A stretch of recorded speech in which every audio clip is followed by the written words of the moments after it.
मंडळी, ठरलं तर मग या मालिकेचा आजचा म्हणजे 7 फेब्रुवारीचा रिव्ह्यू तुम्ही ऐकत आहात. प्रेक्षकांनो, आज ना खूप सीन दाखवलेत त्यांनी एका मागोमाग एक आणि मस्त दाखवलाय त्यांनी आजचा संपूर्ण भाग. सुरुवातीला रविराज, अर्जुन, सायली आणि सुमन हे सगळे चर्चा करताना दाखवलेत. रविराज म्हणत असतात, आपण नागराजला जामीन मिळू नाही दिला, पण म्हणावी तशी ही केस सोपी नाहीये. नागराज तर हे क्लेम करतच राहणार आहे की त्याने कबुली दिलेला व्हिडिओ हा फेक आहे. पण प्रेक्षकांनो, हा फेक व्हिडिओ नाहीये हे त्यांना सिद्ध करता येतच ना. पण असो, यांचा मुद्दा काहीतरी वेगळा आहे. रविराज असं म्हणत असतात, महिपत जोवर तोंड उघडत नाही तोपर्यंत ही केस स्ट्रॉंग होणार नाहीये. सुमन म्हणत असते, मी साक्ष देईल ना भाऊजी, त्याचा काही उपयोग नाहीये का? रविराज म्हणतात, अगं होईल ना उपयोग सुमन, नक्की होईल, पण आपल्याला महिपतचं स्टेटमेंट मिळणं खूप गरजेचं आहे. अर्जुन म्हणतो, महिपत एकही शब्द बोलत नाहीये ना सिनियर, यामागे काहीतरी कारण आहे. ते कारण मला शोधावं लागेल. साक्षी जिवंत आहे हे हळूहळू आता पुढे येते प्रेक्षकांनो. सुमनला आता थोडंसं वाईट वाटतं. ती म्हणते, भाऊजी हे कधीच संपणार नाही का? रविराज म्हणतात, संपेल सुमन, हे नक्की संपेल आणि नागराजला शिक्षा पण होईल. तू ना आता या गोष्टीचा फार विचार करू नकोस. तू आधीच खूप भोगलंय सुमन, आणि ते पण एकटीने. सुमन म्हणते, नाही हो भाऊजी, मी एकटी कुठे होते? तुम्ही आहात ना सगळेजण, माझ्या सोबत आहात. रविराज म्हणतात, हो ग सुमन, तुला जेव्हा या भावाची गरज होती तेव्हा मी नव्हतो ना ग तुझ्यासाठी. अगं सुमन, मी ना खरंच मनापासून तुझी माफी मागतो ग. सुमन म्हणते, नाही भाऊजी, असं नाही, माफी वगैरे नका मागू. तुमची काय चूक आहे या सगळ्यामध्ये? अहो हेच खूप हातल्या गाठीचे आहेत. हे तुमच्या समोर माझ्याशी खूप प्रेमाने वागायचे, त्यांच्यातला राक्षस तुमची पाठ वळल्यावरच जागा व्हायचा. रविराज म्हणतात, मला कळत होतं ग सुमन, हा नागराज कसलाही कामधंदा करत नाही, खूप वाईट वागतो, बाहेर त्याच्या वाईट संगती आहेत, नको त्या माणसाशी मैत्री करतोय. मला हे सगळं खटकत होतं, पण नंतर माझ्या लक्षात येत होतं की त्याने केलेले गुन्हे गंभीर आहेत. मी तेव्हाच लक्ष दिलं असतं तर कदाचित त्याने तुझ्यावर हात नसता उगारला आणि मी तुला वाचवू शकलो असतो. सुमन म्हणते, भाऊजी, अहो माझंही चुकलंच, मी कुठे तुम्हाला स्वतःहून सगळं सांगितलं? म्हणजे अनेकदा असं मला वाटत होतं की तुम्हाला सगळं सांगून टाकावं, पण माझं ना कधीच असं धाडसच झालं नाही हो. पण हो, सायलीने मला जेव्हा धीर दिला तेव्हाच मी हे सगळं सगळ्यांना सांगू शकले. भाऊजी, तुम्ही स्वतःला दोष देऊ नका. आता ना प्रेक्षकांनो, नागराजचं सगळं सत्य समोर येता येता हे सगळं सायलीचं सत्य पण समोर येईलच. कारण रविराज, अर्जुन सगळेच जण या केसच्या हात धुवून मागे लागलेले आहेत. घरातलाच माणूस असं दगाबाज निघाल्यावरती ते तरी काय करणार म्हणा. पण असो, आता इथून पुढचा सीन दाखवलाय प्रिया आणि साक्षीचा. साक्षीने प्रियाला मुद्दाम बोलावून घेतलंय बरं का. आता प्रिया आणि साक्षी बाहेर भेटल्यात. प्रिया गडबडून म्हणते, साक्षी बोल, अगं तू इथे का बोलवलंयस मला भेटायला, काय झालं साक्षी? साक्षी आता विचार करायला लागते बरं का, की महिपतने तिला सांगितलंय कोणावरच भरोसा ठेवायचा नाही, नाग्यावर नाही आणि त्या प्रियावर तर नाहीच नाही. तर साक्षीने प्रियाला का बोलावलं असेल हा प्रश्न मनात आला असेलच तुमच्या. तर बघा, प्रिया म्हणत असते, बोल ना बोल ना साक्षी, अगं काय झालंय? अगं कसलं टेन्शन आलंय का? त्या नागराज काकाला अटक झाली म्हणून तू टेन्शन मध्येस का? आता साक्षी हळूच म्हणते, हो ग प्रिया, अगं ते तर आहेच, पण त्याही पेक्षा एक मोठा प्रॉब्लेम झालाय ग. मग प्रिया म्हणते, कसला प्रॉब्लेम झालाय? हळूच साक्षी सांगते, अगं त्या सायलीने मला पाहिलं ग. प्रिया घाबरून म्हणते, काय? कुठे? अगं कुठे बघितलं? साक्षी म्हणते, अगं एका कॅफेमध्ये बघितलं ग तिने मला.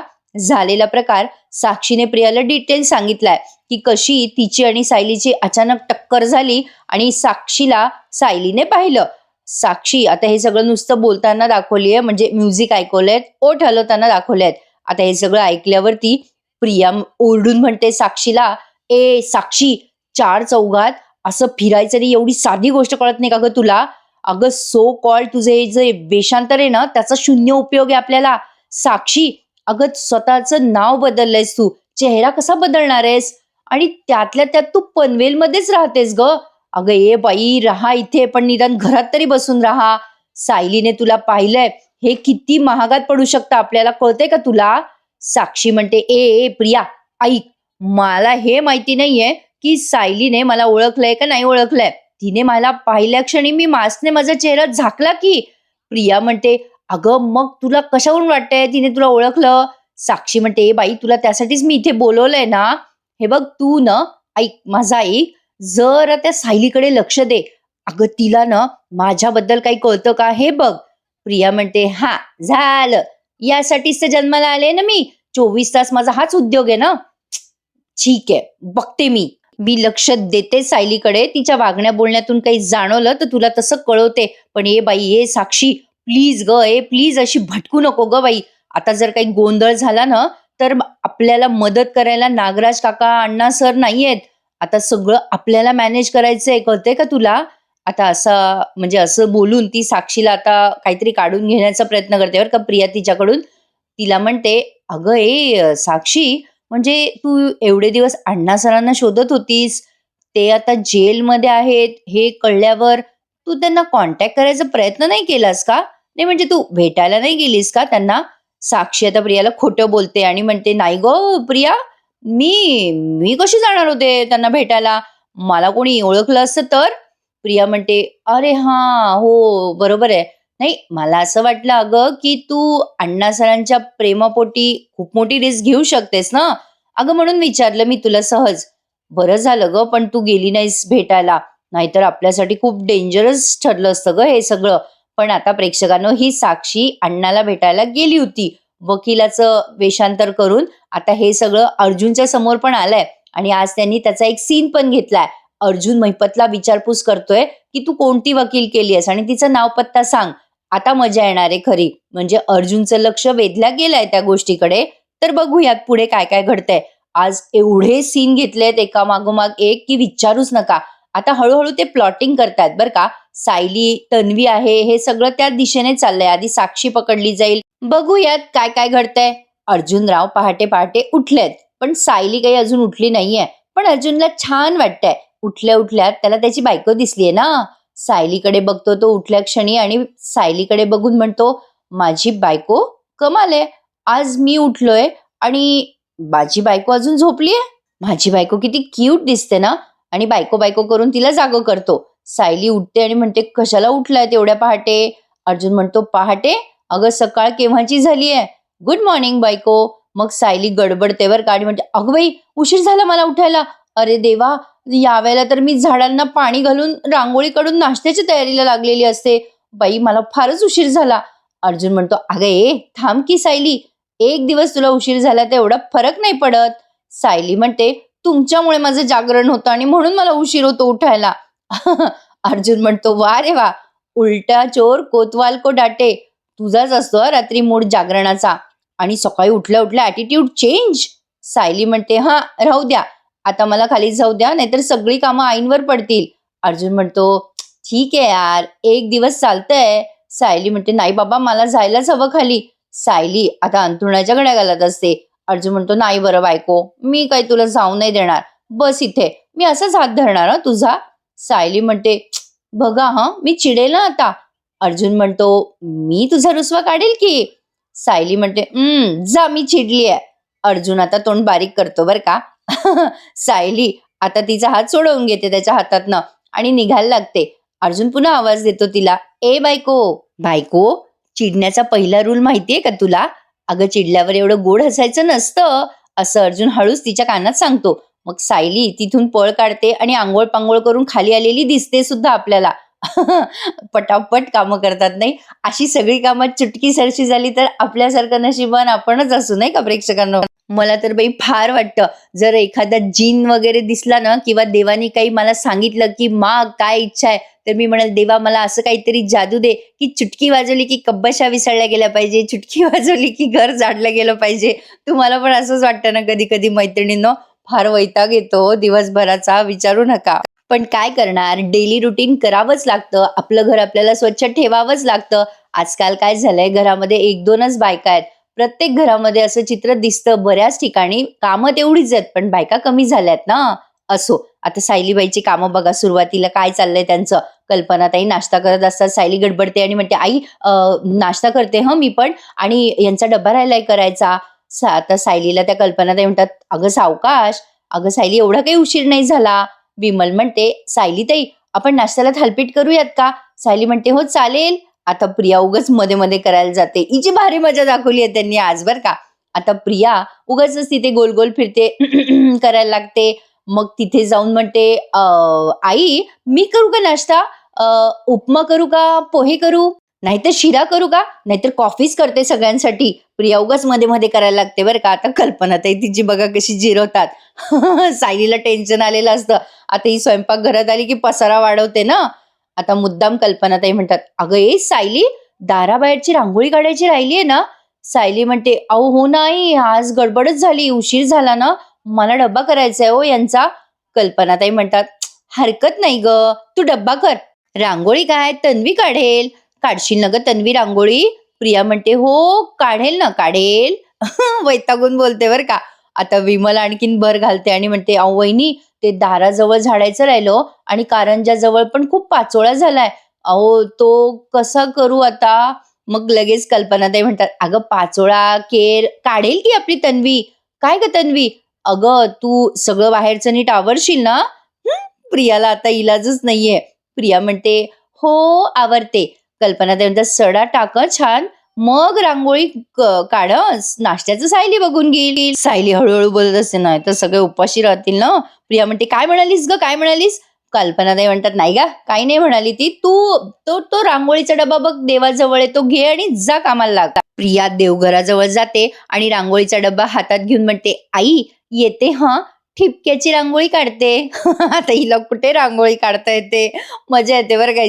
आता लगेच या कल्पना येतात, "हो, काढ हं, काढ." पण आता ती गेल्यावर दोघीच्या दोघी हसायला लागतात. अर्जुन येतो खाली आणि म्हणतो, "बापरे मम्मा, बरं झालं तू सांगितलंस सायलीला नाश्ता करायला. मी जेव्हा ऐकलं ना, की प्रिया नाश्ता करणार आहे, तेव्हा मला टेन्शनच आलं होतं. पण आता मजा येते बरं का प्रियाची. आता प्रिया आलीये बाहेर. मारे लागली तिथे मोठेपणा केलाय, की मी रांगोळी काढते हं आई." आता इथे आलीये. आता अचानक तिला खाली बसल्यावर आठवतं, "अरे, रांगोळीच्या आधी केर काढायचा असतो वाटतं. नाहीतर पुन्हा कटकट करतील, केर काढला नाही, आवरलं नाही. आधी ना सगळं झाडूनच घेते." असं म्हणून प्रिया आता तिथे असलेला तो खराटा घेते आणि कसल्या प्रकारे झाडलंय तिने. बापरे! माझी मुलगी पण छान झाडेल हो. तिला जेवढ्या ठिकाणी बसायचंय ना, तेवढीच जागा तिने साफ केली आहे बरं का. आणि आता तिथे रांगोळी काढायला बसली आहे. एका क्षणाला मला असं वाटलं, की तिने तिच्या जवळ असलेला रांगोळीचा डबाच बघून बघून काढला की काय? हो, तिने नुसते गोल गोल गोल गोल ठिपके मारलेत बरं का. म्हणजे असे वर्तुळं काढलेत, असे लागून लागून रांगोळीचा डब्बा असतो ना, अगदी तसंच. आता मुद्दाम हे तिघंचे तिघं आले बरं का, तिची रांगोळी पाहायला. अर्जुन, सायली, कल्पनाताई. आता तिला काही रांगोळी येत नाही, हे यांनाही माहिती आहे. पण तिचा मोठेपणा करायचा तोरा बघा ना कसा आहे. म्हणायचं, की "आई मला येत नाही, शिकवा." हा कमीपणा ती कधी घेत नाही ना, म्हणून तिला सगळे हसतात. कल्पनाताई आता हसायला लागतात. प्रिया रांगोळी काढून उठत असते. मुद्दाम आता कल्पनाताई म्हणतात, "अरे अर्जुन, तू जेव्हा 4 वर्षाचा होता ना, तेव्हा तू एकदा ना खडूने रांगोळी काढली होती बघ." नाही म्हणजे चित्र काढलं होतं तसं. ते जे चित्र आहे ना, ते आपल्या तन्वीच्या रांगोळीपेक्षा खूप छान होतं बरं. आणि काय गं तन्वी, एवढाच कचरा काढलास, बाकीचा कचरा कोण काढणार? आणि सडा पण नाही घातलास, तशीच रांगोळी काढलीस?" प्रिया म्हणते, "अगं हो गं आई, कचरा काढते, लादी पुसते आणि मग रांगोळी काढते." अर्जुन म्हणतो, "अगं मम्मा, म्हणजे हिचा दिवसभर रांगोळी काढायचाच प्रोग्राम सुरू राहणार आहे." कल्पनाताई म्हणतात, "दिसतंय तसंच. पण बाई तन्वी, राहू दे. रांगोळी पण काढेल हं सायली. आणि फक्त साडी नेसली ना तन्वी, की घरातली कामं आपोआप येत नसतात." प्रिया मनातल्या मनात विचार करते, हे सुभेदार ना मुद्दाम माझी फजिती करतात. एक तर यांची प्रॉपर्टी काही मला मिळत नाहीये, त्यातून मुद्दाम मला मोलकरणीसारखं वागवतात. ही कशाला जाते बरं मध्ये लुडबुड करायला. शिकायची तयारी नसते हिची. असो, आता यापुढचा सीन बघा. अर्जुन आणि महिपतचा घेतलाय. अर्जुन महिपतला विचारपूस करतोय. महिपतला बांधण्यात आलंय. अर्जुन महिपतला म्हणतोय, "काय रे महिपत?"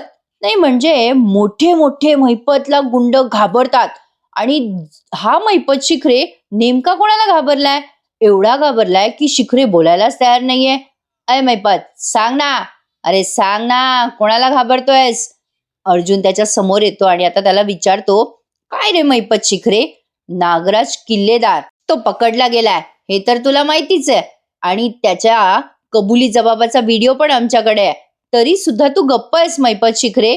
काय घडलं होतं त्या दिवशी नक्की? नाही, नागराज किल्लेदारने तुला सुपारी का दिली होती? तू हे सगळं का बोलत नाहीयेस महिपत शिखरे?" महिपत फक्त बघत असतो अर्जुनकडे. महिपत आता जरा घामाघूम झालाय बरं का. अर्जुन म्हणत असतो, "महिपत, तू काहीच बोलत नाहीयेस. काय रे, साक्षी गेल्यानंतर तू बंदच पडलायस ना महिपत? किती घाबरलायस तू महिपत. वाघाची मांजर झाली रे तुझी. काय झालंय काय नेमकं मैपत? मैपत काहीच बोलायला तयार नसतो. खरं तर त्याची इच्छा आहे बरं का अर्जुनला सांगावं. पण प्रेक्षकांना कुठेतरी हे मनाला पटत नाहीये, की महिपत सारखा माणूस नागराज सारख्या माणसाला घाबरतोय. असो, तर अर्जुन आता म्हणतोय, "महिपत, तुझे प्रयत्न सुरू आहेत हां, जेलमधून बाहेर निघण्याचे. तुझी वकील आली होती ना तुला भेटायला? काय नाव होतं बाबा तिचं? विशाखा विशाखा काहीतरी." आता मुद्दाम हा मैपत म्हणतो, "विशाखा प्रभुणे." मैपतने असं बोलल्या क्षणीच अर्जुन म्हणतो, "राईट, विशाखा प्रभुणे. कोण आहे कोण रे ही? नाही, या नावाची वकील मी यापूर्वी कधी ऐकलीच नाही आणि बघितली तर नाहीच नाही. तुझ्यापेक्षा जास्ती माणसांना मी ओळखतो. म्हणजे माझ्या या फील्डमध्ये ही विशाखा प्रभुणे आहे तरी कोण? अचानक ती आली, तू तिला कॉन्टॅक्ट पण नाही केला. का आली? काय भानगड आहे?" मैपत म्हणतो, "ओ वकील साहेब, कायद्याने सुटायचं तर वकील करावाच लागेल ना." अर्जुन म्हणतो, "अरे पण तू तिला वकीलपत्र कुठे दिलंयस अजून? तू दिलं असतं वकीलपत्र तर मला कळलंच असतं." "नाही, तुझी आधीची वकील तर ती दामिनी देशमुख होती ना. आता ही अननोन वकील तू का केलीस? ठीक आहे, आणि जेलमधून तू कोणालाही कॉन्टॅक्ट न करता ही वकील तुझ्यासाठी आली सुद्धा? म्हणजे ही विशाखा प्रभूने तुला स्वतःहून भेटायला आली तर." एनिवे मैपत, तू जर त्या विशाखा प्रभुणेला वकीलपत्र देणार आहेस, तर काही ऍड्रेस, फोन नंबर काही असेल ना तिचा? चल दे बरं मला. तिचा ऍड्रेस सांग, पत्ता सांग. अरे फोन नंबर तर तिचा लक्षात असेलच ना तुला? अरे तुला भेटायला आली होती ती वकील. बोल ना मैपत. मैपत मात्र काहीही बोलायला तयार नाहीये. असो, आता प्रियाचा सीन दाखवलाय. आता ही विशाखा प्रभुणे म्हणजे साक्षीच आहे प्रेक्षकांनो. ती वेषांतर करून आली होती मैपतला भेटायला. हे मैपत कसा बरं सांगणार? प्रिया आता वैतागलेली असते. प्रिया विचार करत असते, "अरे यार, एकही गोष्ट धड होत नाहीये माझ्या आयुष्यात. जे करायला जाते ते सगळं उलटच होतंय. ना ते सुभेदार धड बोलताय, ना अश्विन धड बोलतोय माझ्याशी. पण तिकडे जेलमध्ये त्या नागोबाने माझ्या विरुद्ध काही तोंड उघडलं तर मी मेले. मग मी मेले. नाही, नाही, मला तिथे जाऊन खात्री करून घ्यायला हवी. तो नागोबा माझ्या विरुद्ध तोंड उघडणार नाही याची. पण घरातले तर त्याला कोणी भेटायला जाणार नाही. मग मी कशी जाऊ?" प्रिया सगळं बडबडत असते बरं का. तेवढ्यात येतो अश्विन. आता त्याचं त्याचं तो आल्या आल्या आवरत असतो. प्रिया त्याला लाडीगोडी लावायला जाते बरं का. आणि त्याला म्हणते कशी, "ए अश्विन, अरे ऐक ना रे, माझ्याकडे बघ ना." "काय रे, केव्हापासून तुझी वाट बघत होते मी." "ए अश्विन, दमलायस का रे?" "नाही, आज खूप पेशंट होते का?" अश्विन म्हणतो, "आज मी चुकून दुसऱ्या घरात घुसलोय का?" "नाही, म्हणजे माझी बायको बघते तिचा नवरा दमून भागून आलाय. एरवी माझ्या बायकोचं लक्ष नसतं ना." प्रिया म्हणते, "अरे अश्विन, मी चुकलीये हे मान्य केलंय ना. तू किती दिवस तेच तेच धरून बसणार आहेस? मी नाही रे वागणार वेड्यासारखी अशी. पण प्लीज अश्विन, त्यासाठी मला तुझी गरज आहे रे. तुझी साथ हवी आहे मला. अश्विन, तूच असा वागलास तर माझा धीर खचेल रे." आता अश्विन तिला उत्तर देतो, "तन्वी, ज्याला मनापासून वागायचं असतं ना, तो असली कारणं शोधत नाहीत हं." प्रिया आता त्याचा हात धरते, त्याच्या गालावरून हात फिरवते आणि म्हणते, "अरे अश्विन, अरे अश्विन, असं काय करतोस? तू माझा आहेस ना रे. मग प्लीज, प्लीज असं नको ना रे बोलत जाऊस मला. प्लीज अश्विन." त्याच्याशी जवळीक साधायचा ती प्रयत्न करत असते. पण अश्विन तिचे हात झटकतो आणि म्हणतो, "आलोच मी." प्रियाला काही त्याने भाव दिलेला नाहीये. प्रियाला आता उमजेना, करावं तर काय करावं? प्रिया विचार करायला लागते, "अरे यार, याच्या रक्तात ना सुभेदारांचाच चिवटपणा आहे. पण आज ना उद्या मी या अश्विनला घोळात घेईलच. पण या नागोबाचं करू तर काय करू?" असा विचार प्रिया करायला लागते. आता कुठे मालिकेचा शेवटचा सीन आलाय. आता सगळ्या या लेडीज बसल्यात बरं का जेवायला. विमल या सगळ्यांना सर्व करत असते आणि सायली गरम गरम पोळ्या आणत असते भाजून. विमल आता गंमत सांगते प्रतिमा आत्याला, "अहो आत्या, म्हणजे तुम्ही बघायला पाहिजे होतं तन्वी त्यांनी काढलेली रांगोळी. चुकून रांगोळी सांडली की काय असं वाटत होतं." आता सायली म्हणते, "हे घ्या गरम गरम पोळी." आता अस्मिता सहज म्हणते, "बरं झालं ती रांगोळी बघायला आपली पूर्णाजी नव्हती, नाहीतर पूर्णाजीने कपाळाला हातच मारला असता." सायली आता पुन्हा एक पोळी भाजायला जाते, तेव्हा तिला बसतो चटका. काल आपण प्रोमोत पाहिलं ना, तेच दाखवलंय त्यांनी आज. कल्पनाताई, प्रतिमा त्या सगळ्या गप्पा मारताय आणि सायलीला अचानक चटका बसतो. ती बोलता बोलता पोळ्या भाजत असते ना, होतं असं बऱ्याचदा. सायली जोरात ओरडते, "आई गं!" आता प्रतिमात्या धावत जातात तिच्याकडे. अस्मिता पण काळजीने म्हणते, "काय गं सायली, काय झालं?" सगळ्याच जणी विचारतायत काळजीने, "काय झालं, काय झालं?" प्रतिमात्या म्हणतात, किती भाजलंय सायली, अगं ती बोटं लाल झालीये. प्रतिमात्या पटकन पळत जातात सायली जवळ आणि सायलीला खाली बसवतात आणि म्हणतात, बस बरं सायली, अगं केवढी बोटं लाल झाली आहेत. विमल जा बरं बाई, पटकन ना एका भांड्यात पाणी आण. आता प्रतिमा आत्याची ही तत्परता बघून सगळ्यांनाच नवल वाटतंय. आता सहज म्हणून जातात त्या, काय ग तन्वी, लक्ष द्यायचं ना गॅसकडे. आता अचानक सायली त्यांच्याकडे बघते आणि त्या सायलीकडे सगळेच जण या दोघींकडे बघायला लागतात. म्हणजे त्यांनी अचानकपणे तिला तन्वी आवाज दिला ना म्हणून. आता त्यांना दोघींनाही वेगळंच वाटतं, म्हणजे असं वेगळंच फील होतं. ते काय होतं ते मलाही नाही कळलं नेमकं. आता तुम्ही एपिसोड पाहिल्यावर बघा. आता या प्रतिमा आत्याने सायलीचं बोट त्या पातेल्यात घातले थंडगार पाण्यात. मग कल्पनाताई म्हणतात, जा बरं बाई विमल, ते मलम आण पटकन सायलीला लावायला. कल्पनाताई जवळ येतात आणि प्रतिमा त्याला म्हणतात, अगं प्रतिमा ठीक आहे, सायली तुला तन्वी सारखीच तर आहे. विमल आता मलम आणून देते. मग प्रतिमा त्यांच्या पदराने सायलीचा तो ओला हात असा अलगदपणे पुसतात. सायली प्रतिमात्याच्या या मायेकडे बघतच राहते. ऑब्विसली दोघी मायलेकी आहेत, त्यामुळे त्या एकमेकींकडे ओढ घेतातच. खूप वेळ त्यांनी हा सीन दाखवलाय. शेवटी शेवटी प्रतिमात्या सायलीकडे बघतात, सायली त्यांच्याकडे बघते आणि प्रतिमात्याच्या मायेचा ओलावा सायलीला जाणवतो. असो, तर आजचा हा एपिसोड इथेच संपला. आता पुढच्या भागात नागोबा मैपतला धमकी द्यायला जातोय जेलमध्ये. नागोबा त्याला आठवण करून देतोय, मैपत तू इथे काही केलंस तर साक्षीला तिकडे त्रास होईल, लक्षात ठेव.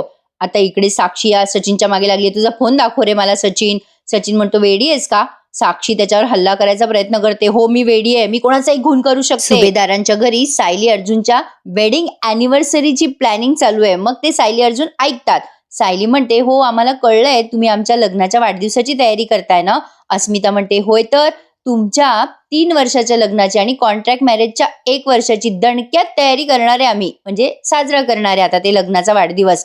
बघूयात आता काय काय ट्रॅक रंगणार आहेत मालिकेत. बरंच काही दाखवतायत पण ते प्रेक्षकांना. आजचा एपिसोड पण बराच मोठा होता. बघूयात मंडळी, छान रंगणार आहे पुढे मालिका, यात शंका नाहीये. बघता बघता वीकेंड आला सुद्धा. Happy weekend to all of you. चला तर मग मंडळी, उद्या भेटूयात पुन्हा एकदा. ठरलं तर मग या मालिकेच्या इंटरेस्टिंग रिव्ह्यू मध्ये. रिव्ह्यू आवडल्यास लाईक नक्की करा, चॅनलला सबस्क्राईब करा, शेअर करा. भेटूयात उद्या. धन्यवाद.